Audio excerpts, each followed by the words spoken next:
All right, this section 4.5 deals with the number e. Yes, I said it, the number e. E is a number. It's called a natural base. It is also like pi. It goes on forever and ever and ever. It's irrational. Sorry about that. It's irrational and goes forever and ever and ever. So it's like pi because it's irrational. And the word that you're going to hear all the time when I say base e is the word continuous, because it's a continuous growth rate. It can be a growth rate or it can be a decay rate, but the important word here is continuous. If you don't hear that word continuous, I want you to use base b like I showed you before. All right, here we go. The number e. The irrational number e is 2.71828, and it goes on and on and on. It's irrational. Was introduced by Euler in 1727. So it's an irrational number. It's often used for base b. Base e is so important that e is called the natural base. This may seem mysterious, as what could we possibly be natural about using an irrational base such as e? The answer is that the formulas of calculus are much simpler if e is used as a base for exponentials. And since e is between 2 and 3, because it's 2.71 right here, the graph of q equals e to the t lies between the graphs of 3 to the t and 2 to the t. Before I show you what the graphs look like, though, I want to tell you when we use base e. Base e is most used for populations, because populations are more apt to be continuous growth. If you hear anything about half-life and doubling time, they usually use base e. And in fact, in college, when you get there, they'll probably use base e for everything. This is very, very, very popular. Okay, so let's look at the next slide.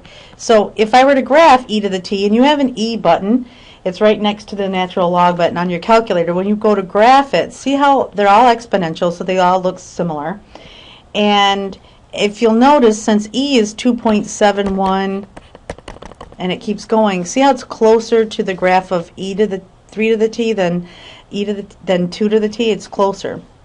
And if you'll notice, the higher your base, the steeper the slope, or the quicker that it grows. You'll notice base e is very close to 3 to the t, which it should be. All right, now let's look at what we're going to do with it algebraically. First of all, the big word I want you to remember is continuous. I promise you on tests and quizzes, if you don't hear that word continuous, you won't use it, even though probably in college you'll use it all the time. And we have been working with y equals ab to the x. Well, your new formula, if I say the word continuous, all right, is going to be y equals ae to the kt. All right, and like we talked about y equals ab to the x, it's really ab to the t most of the time, because time is your independent variable. So this is what we've been using, and now we're going to be looking at this for the continuous part.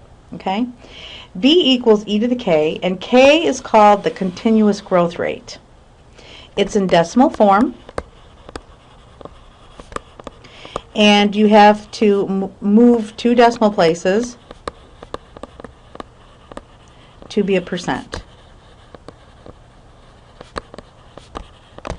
just like you did with base b, except this is different. If k is greater than 0 or positive, that means it's increasing. If k is less than 0 or negative, that means q is decreasing.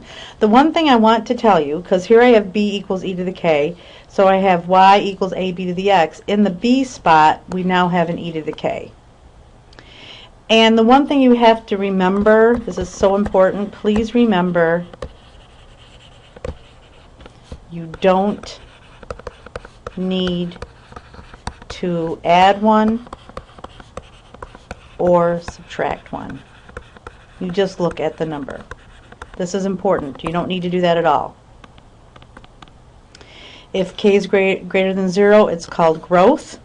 If k is less than 0, it's decay, which we've been using. All right, so let's kind of look at this on top of each other. So here I have y equals ab to the t, and this is my growth factor. Our new formula is y equals a e to the kt. You'll notice the a's match, the t's match, the y's match. The only thing is e to the k has to equal b. So b equals e to the k. That's why we have that there. That's why, all right? So you can actually convert between both formulas very easily. If you knew the continuous growth rate, you could figure out what the annual growth rate would be. So in this case, B is your annual growth rate.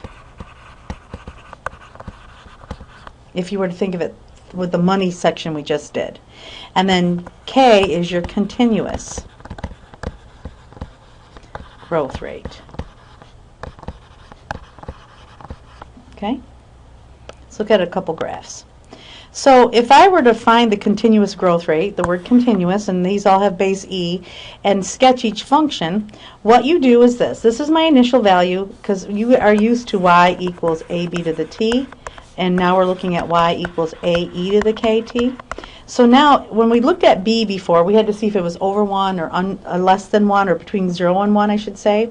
Here, all you have to do now is just look at the k. So if I just look at the k, I know all the initial values are 5. Okay? Now I look at this, it's 0.2, and it's positive. So I say k is 0.2, so I'm going to change it to a percentage, so it's 20%, and it's growth just because it's a positive number. Here, my initial value is 5. Here's my K. K is 0.3, which changes to 30%, and since it's positive, it's growth.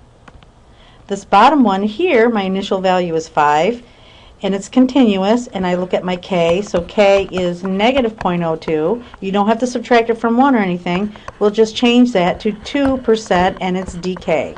Okay? So now if I were graphing this, this is 5.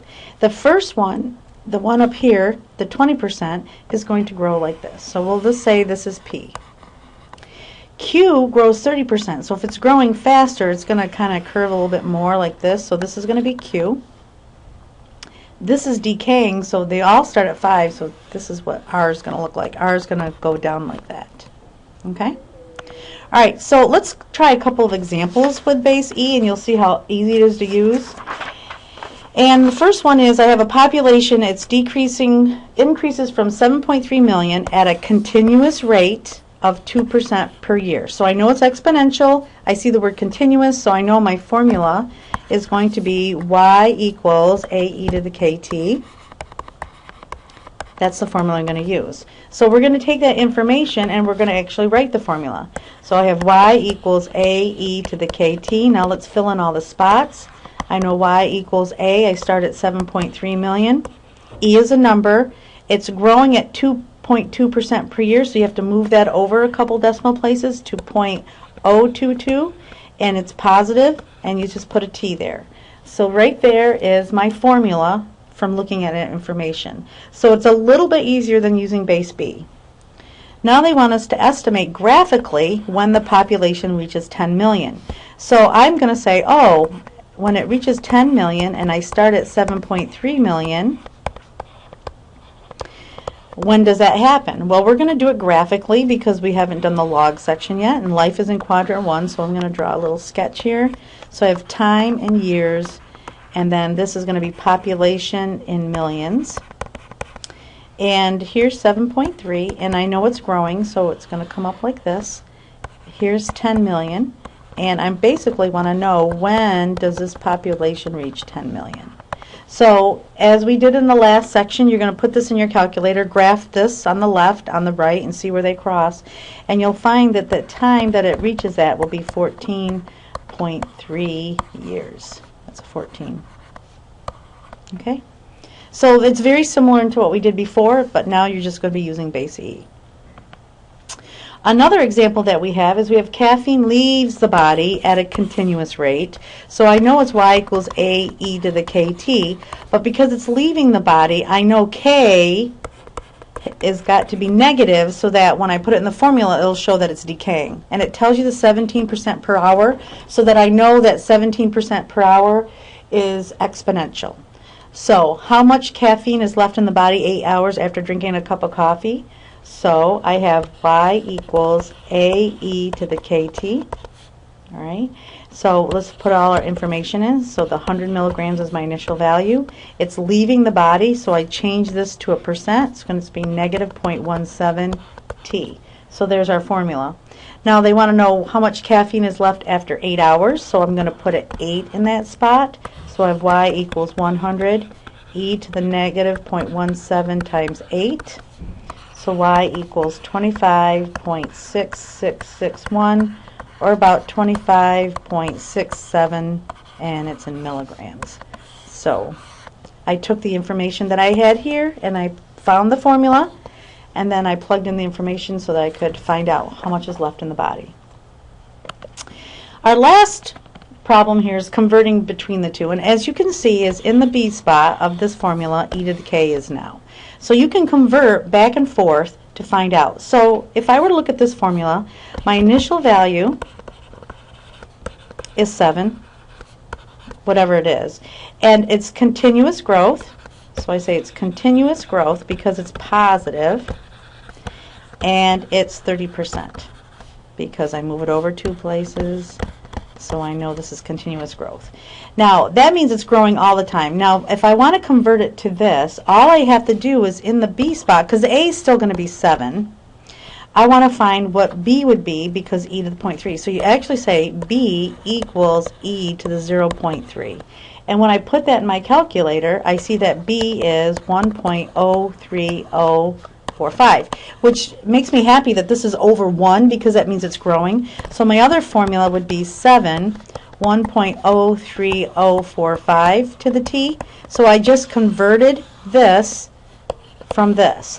Now, this means, if I moved it over, that this is a 3.045% annual growth. This is annual because this is per year. This one is continuous at 30%. That's why they're off a little bit. Okay? All right, is there any questions on that one?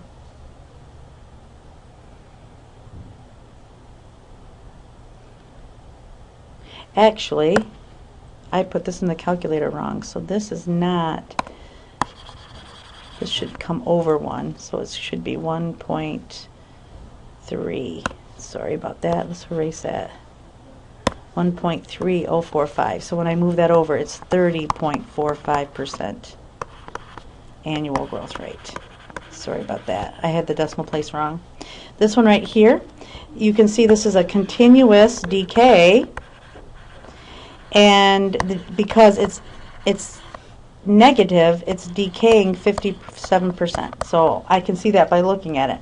If I want to convert, I want to find B, what that is. So I say B equals e to the negative 0.57, and when I do that, B comes out to be 0.565525, and that is a 50. If we were actually going to do that one, we'd have to subtract that from 1 to figure out the difference with that. So your new formula is going to be y equals 7.565525 to the T. And again, I'm happy this is between 0 and 1 because this is decaying, and so I just converted the two. And if I wanted to find the actual decay rate, I'd have to subtract that from 1, and I could find that. So there, I've just showed you the basis of base E, and that will be the end of this entire unit.